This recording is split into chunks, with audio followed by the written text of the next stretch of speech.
મહુવા શહેરમાં થયેલ ચકચારી મર્ડરના આરોપીને ગણતરીના કલાકોમાં મહુવા ટાઉન પોલીસ દ્વારા પકડી પાડવામાં આવ્યા.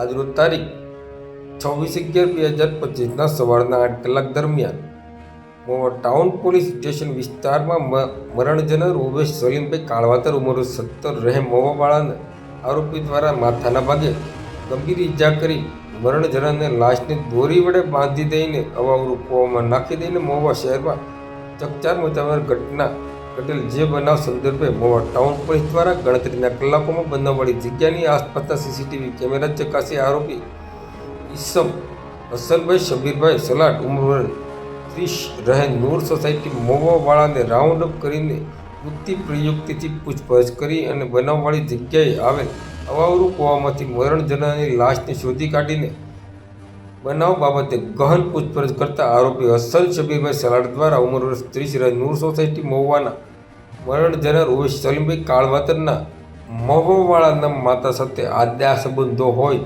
જે વાતની ખબર મરણ જનારને થઈ જતા આરોપી હસન સલાટે મરણ જનારને બોલાવીને અવાવરું કૂવા પાસે લઈ જઈને માથાના ભાગે પથ્થર વડે મરણોત્તર ઈજા પહોંચાડીને આરોપીની દોરી વડે બાંધીને કૂવામાં લાશ ફેંકી દઈ અને આ કૃત્યને અંજામ આપેલ તપાસનું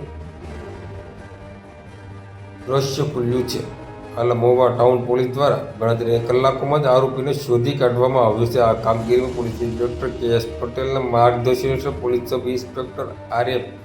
સોલંકી તથા એ.કે. પંડ્યા તથા ધર્મેન્દ્રસિંહ વાળા, જીતેન્દ્રસિંહ કાતરિયા, રાજુભાઈ પરમાર અને શંભુભાઈ ડાભી અને વિજયભાઈ પંડ્યા સહિતના જોડાયા હતા.